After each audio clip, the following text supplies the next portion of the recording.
Recording in progress. Today we continue with the ego and false autonomy, and we start at paragraph 5.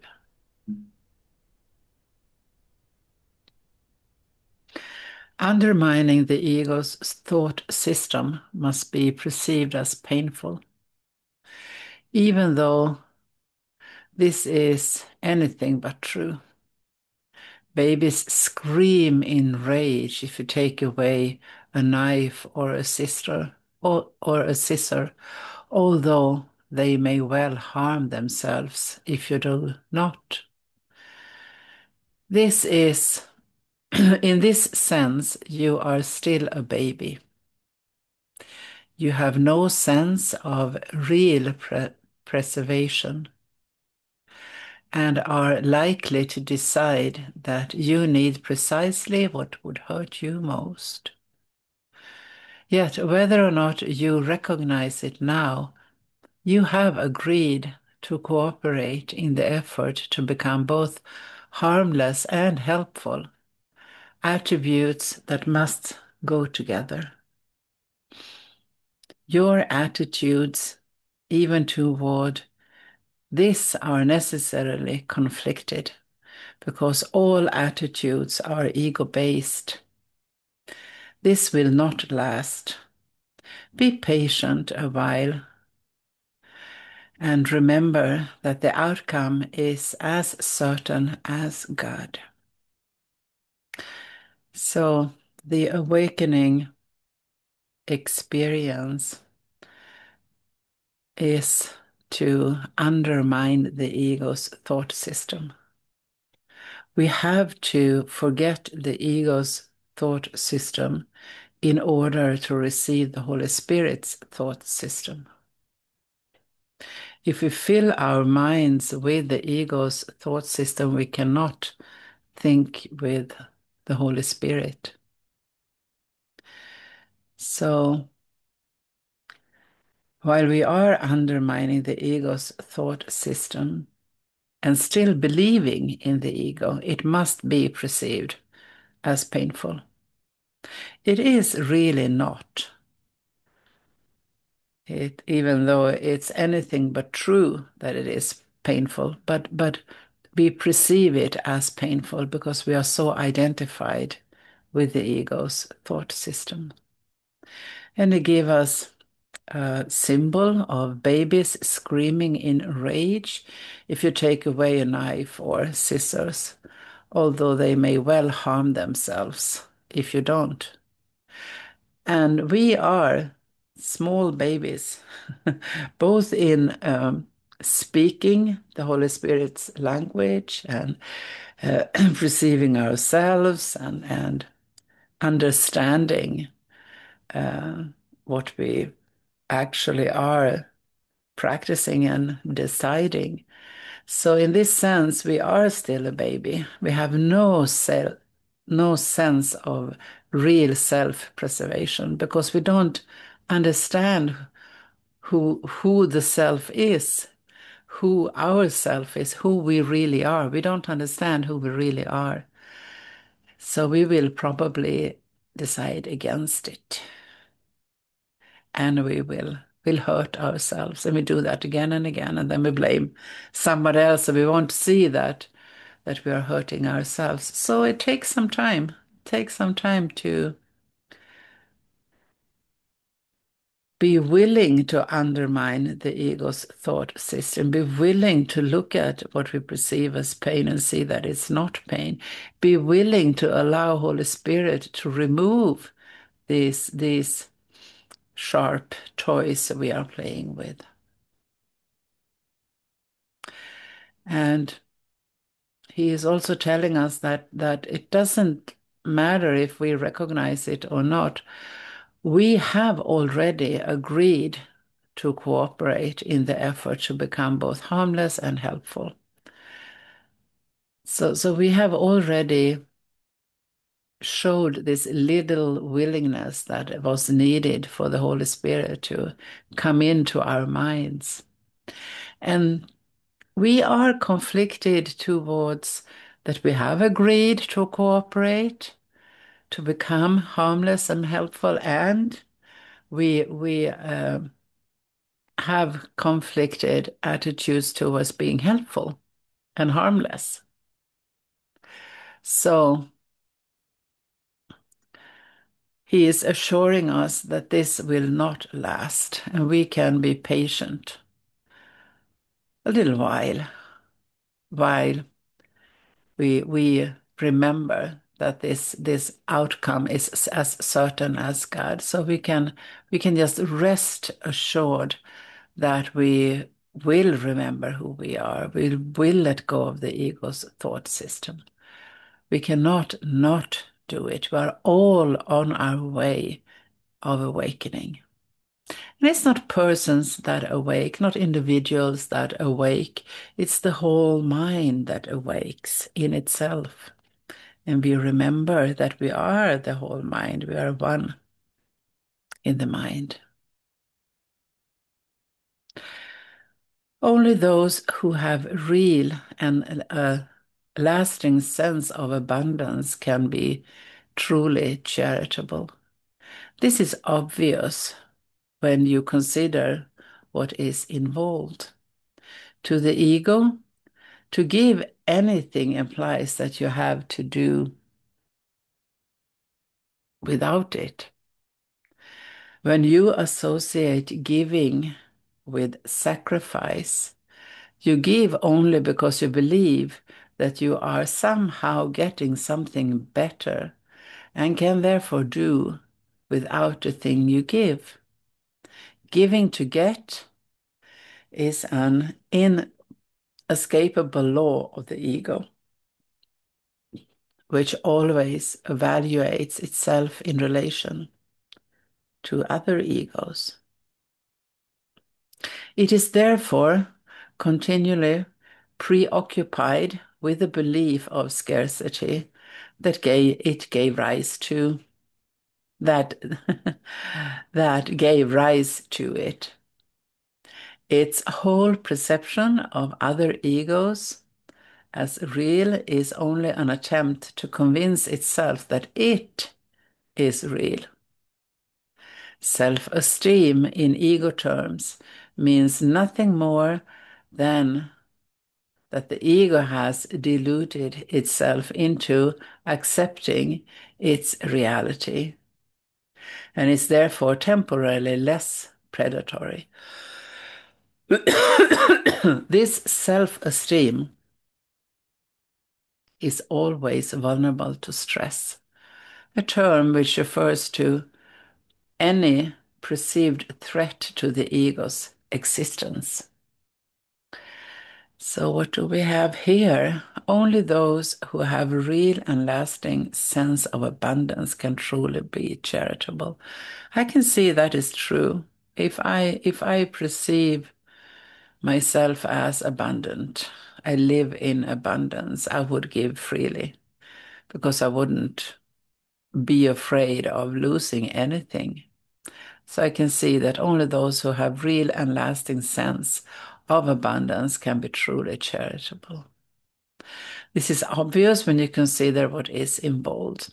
To the ego, to give anything implies that you will have to do without it. So for the ego, giving is sacrificing or losing something. When you associate giving with sacrifice, thinking together with the ego, you give only because you believe that you are somehow getting something better and can therefore do without the thing you give. It's a strong belief in that you will lose whatever you are giving. Giving to get is an inescapable law of the ego. Most of us live in this law of giving to get. We give only in order to get. It's an interesting play with words. We did this weekend together with Jiska and Greg, and I think it comes from Francis Su that we are for giving, forgiving, looking at the illusion with the spirit. And when we do, we feel abundance, and then we live for giving. We just give because we feel the abundance. And for getting is to believe, think with the ego. You are giving for getting. You want to get something. And forgetting God. We are forgetting God when we are giving to get. And this is an inescapable law of the ego, which always evaluates itself in relation to other egos. The ego is only one coming through all these fragments, but believe that there is many, many different kinds of egos, and it starts to evaluate itself in relations to other egos. You have more, so you should give to me, so I get. I have more, so I should give to you, so you get. So the ego is therefore continually preoccupied with the belief in scarcity that gave rise to the ego in the beginning. And when I identify with the ego, I am continually preoccupied with the belief in scarcity. That's why I will be afraid if I spend too much money.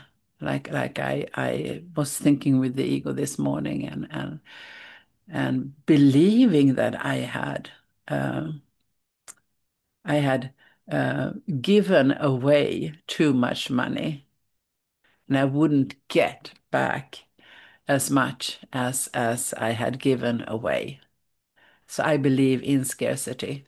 And it is good to know that this is how the ego works. So when I am preoccupied with scarcity, when I believe in loss, I know that I'm thinking with the ego, and I know that it's not true. So the ego's whole perception of other egos as real, perceiving them as real, is only an attempt to convince itself that it is real. So the ego needs to see other egos around it in order to perceive itself, the ego itself, as real. So when we think with the ego, we will see others being egoistic, acting out the ego. We need them to act out the ego so we can feel that we ourselves are real as egos. When we look at it with the Holy Spirit, it is for us to forgive. So we give it to the Spirit so he can undo these ego behaviors or thoughts or words or whatever it is. Self-esteem in ego terms mean nothing more than that the ego has diluted itself in accepting its reality. So the ego has diluted itself in believing in the ego's reality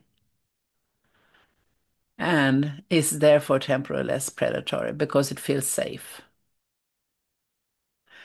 This self-esteem is always vulnerable to stress, a term which refers to any perceived threat to the ego's existence. Look at this. What is stress?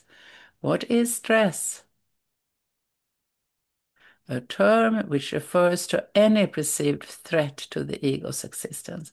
I will be stressed out, worn out, when I perceive a threat to the ego's existence, and I believe that I am the ego. This puts stress in a completely different interpretation than I have interpreted stress. I have interpreted stress that it's too little time, too much to do, too much pressure from peers or something else. It's not.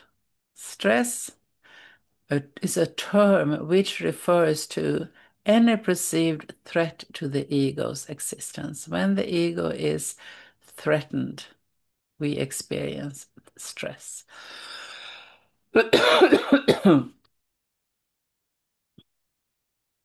It's very helpful to know. So if I feel stressed out, I know that the ego's existence is threatened.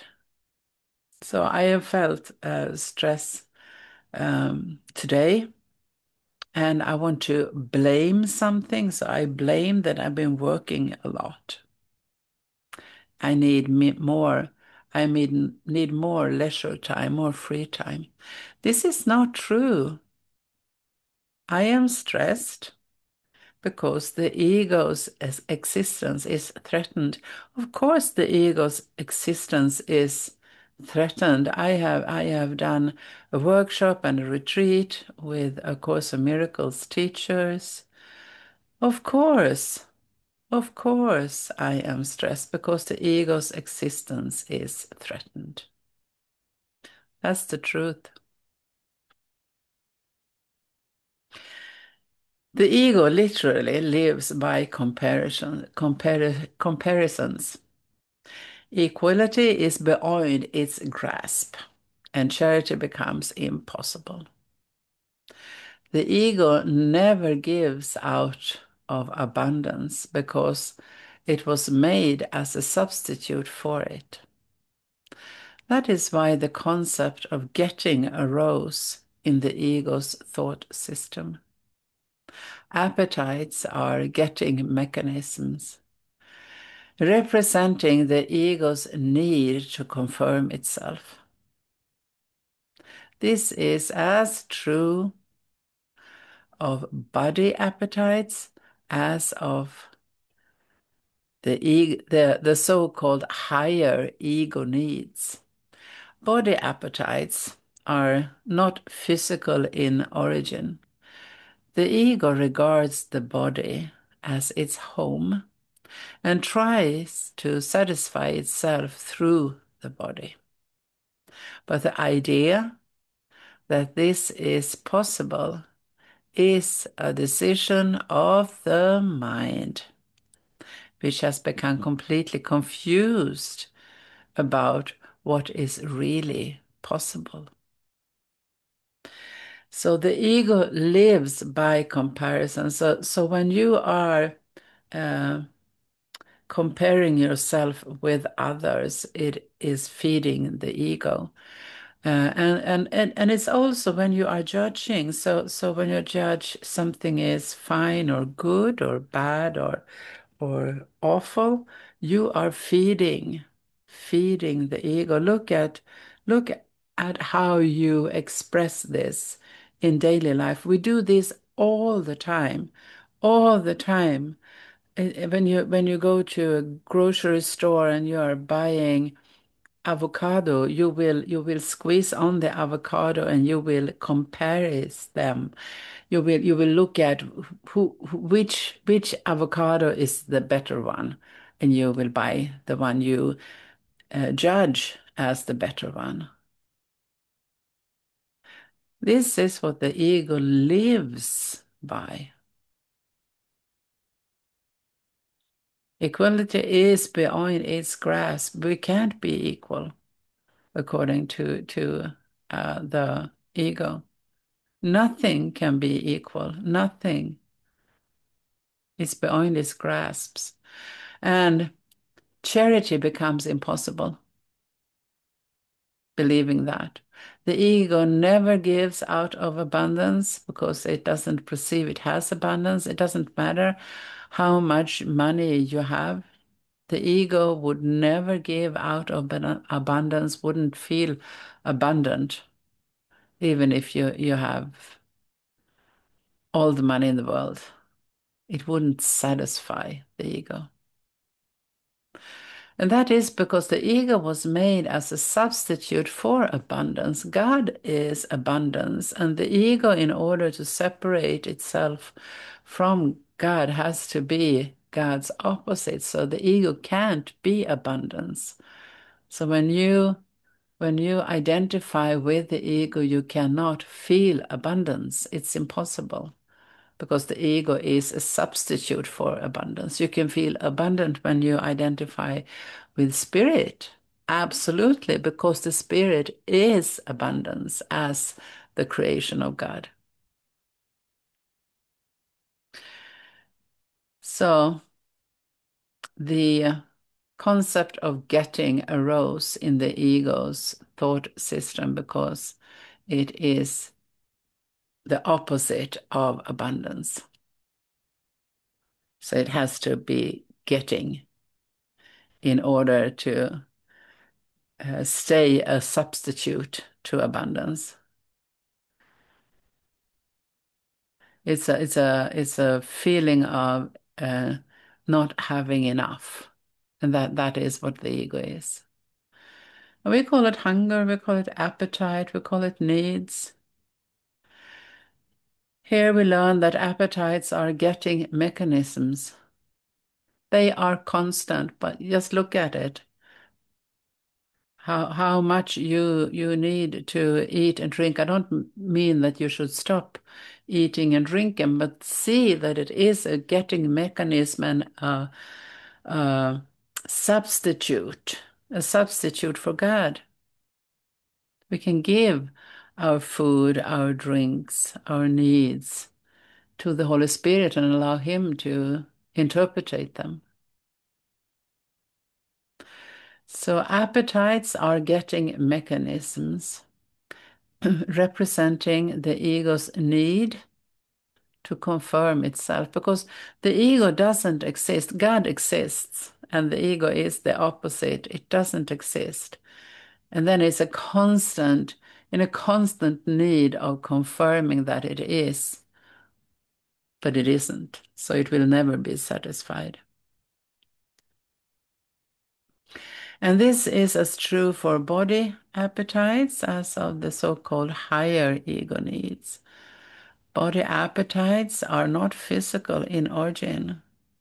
Body appetites are the identification with the ego. So we start to feel the ego's feelings, and the ego need to be hungry, need physical touch, need to drink water or whatever it is. But it's not physical in origin, and we don't have to stop as long as we believe that we are here, seemingly am here. We will continue to eat and drink and hug each other and um, it's not that we stop doing that, but we give it to the spirit. We give the body appetites and the other appetites to the spirit. Then the spirit has the purpose of unity, to unite in mind, to remember that we are one whole mind. That's the purpose, not separation. So God's salvation plan is to use whatever the ego have made to show us back home.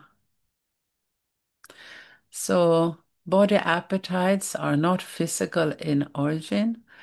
The ego regards the body as its home. So the ego believes this body is its home. The ego made this body as an escape from God. And the ego tries to satisfy itself through this body with food, with sex, with money, with fame, with family, with relationships, with careers, with different kinds of self-images. It will never be satisfied, never ever. And again, it doesn't mean that we aren't practicing these self-images that the ego have made, but we give it to the spirit. Give it to the spirit to use for helping us to remember that we are one whole mind. The ego regards the body as its home and tries to satisfy itself through the body. But the idea that this is possible is a decision of the mind. The idea that it is possible that the ego exists, have separated from God, can be this body and satisfy itself through this body is in the mind, which has become completely confused about what is really possible. We are so confused, as we read in the beginning. We are so confused that we are like small little babies that can't even speak. And we don't know what's possible and what's not. We believe that the impossible is possible, that the ego is real. We are so confused. The ego believes it is completely on its own, which is merely another way of describing how it thinks it originated. This is such a fearful state that it can only turn to other egos and try to unite with them in a feeble attempt at identification, or attack them in an equally feeble show of strength. It is not free. However, to open the premise to question, because the premise is its foundation. The ego is the mind's belief that it is completely on its own. The ego's ceaseless attempts to gain the spirit's acknowledgement and thus establish its own existence are useless. Spirit, in its knowledge, is unaware of the ego. It does not attack it, it merely cannot conceive of it at all. While the ego is equally unaware of spirit, it does perceive itself as being rejected by something greater than itself. This is why self-esteem in ego terms must be delusional. The creations of God do not create myths. Although creative effort can be turned to mythology, it can do so, however, only under one condition. What it makes is then no longer creative. Myths are entirely perceptual and so ambiguous in form and characteristically good and evil in nature that the most benevolent of them is not without fearful connotations. So the ego believes it is completely on its own.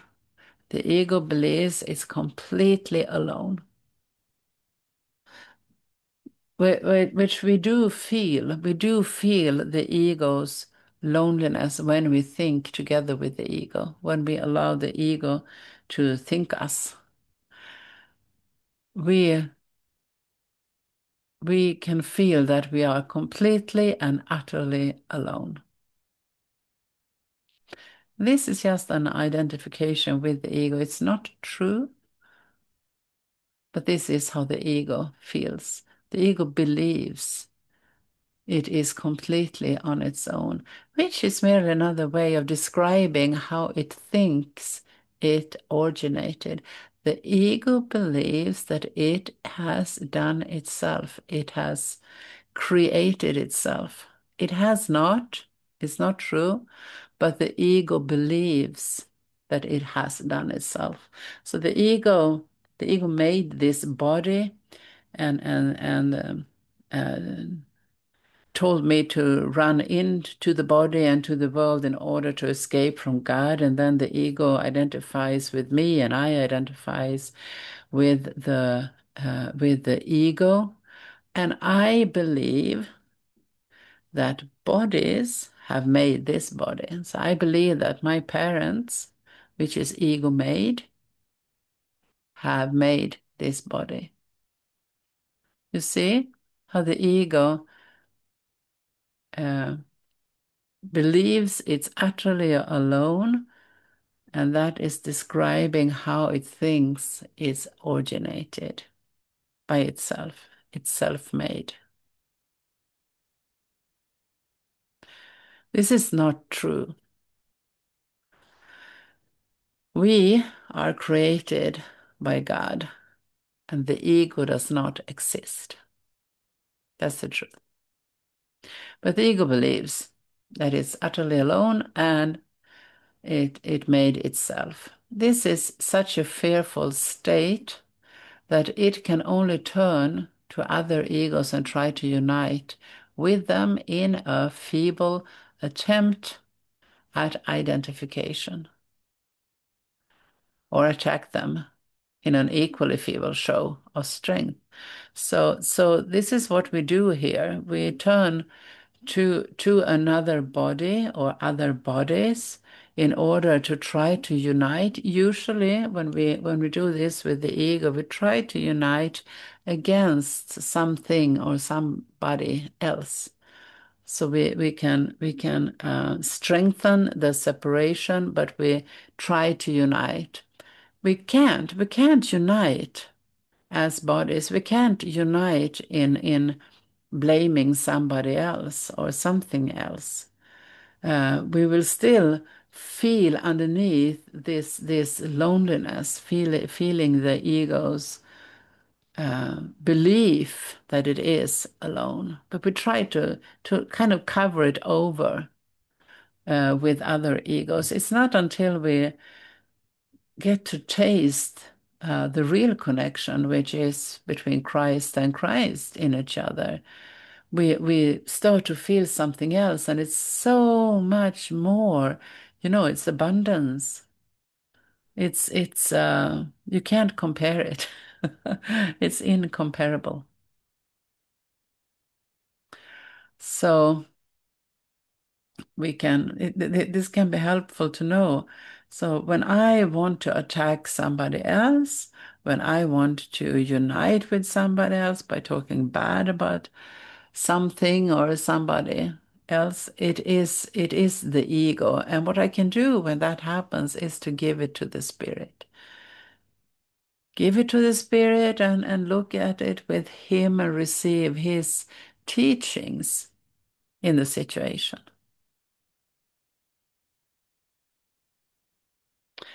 So this is not free, but it is open to question the premise. It is open to question the truth in it, the separation, and see that it's not true.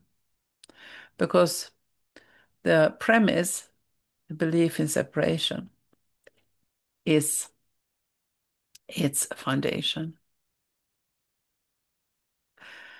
The ego is the mind's belief that it is completely on its own, abandoned by God. The ego's ceaseless attempts to gain the spirit's acknowledgement and thus establish its own existence are useless. The spirit, God, would never see the ego, because the ego doesn't exist. It's a thought I had without God, and that's why it doesn't exist. So God will never acknowledge the ego or the ego's existence. God doesn't see the ego. The spirit doesn't see the ego. I do, because I believed in it. And I will perceive what I believe. It's not a reality. It's not true, but I will perceive what I believe in. So that's why I believe in the ego, why I perceive the ego. So the spirit will never acknowledge the ego, but the ego tries to be acknowledged by the spirit. Never happens. Spirit is completely unaware of the ego, doesn't see it. That's why in the forgiveness process we have to see the ego and invite the spirit to see it with us so he can undo it. The ego can't see the spirit either, but it can feel that it's a threat somewhere of something that's larger than it or more real than it. So it does feel the threat, and then I get stressed, as we read earlier. I perceive the ego since I made it and believed in it. So I am the link between the spirit and the ego. They can't perceive each other, but I can perceive them both, and I have to learn discernment between them both in order to feel good. Yeah, just in order to feel good. So I can choose the spirit before the ego.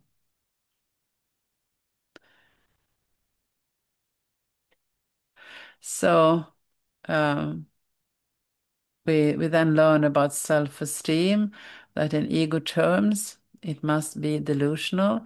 The ego makes itself bigger in order by, not in order to, but it pushes other egos down and makes itself better. That's the way the ego is building self-esteem. It's special.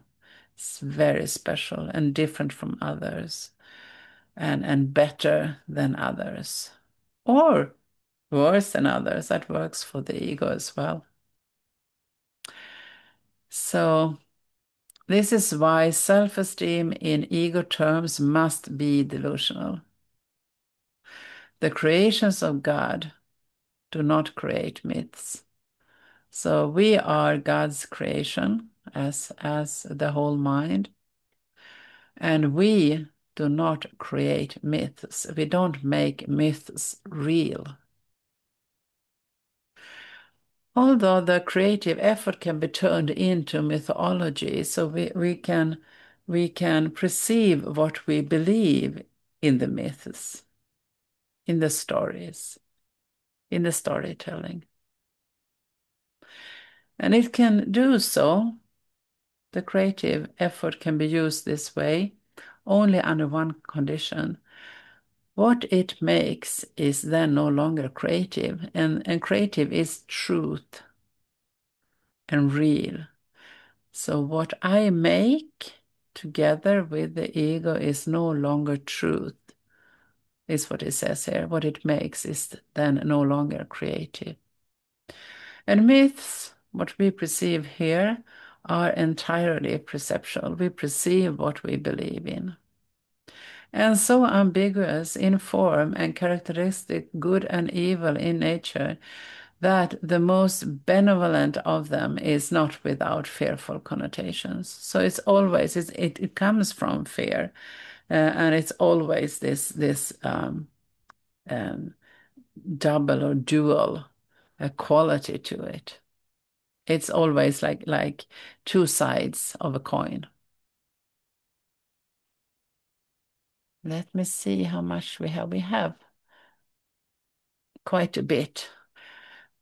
All right, let's continue tomorrow with paragraph 9 about myths and magic.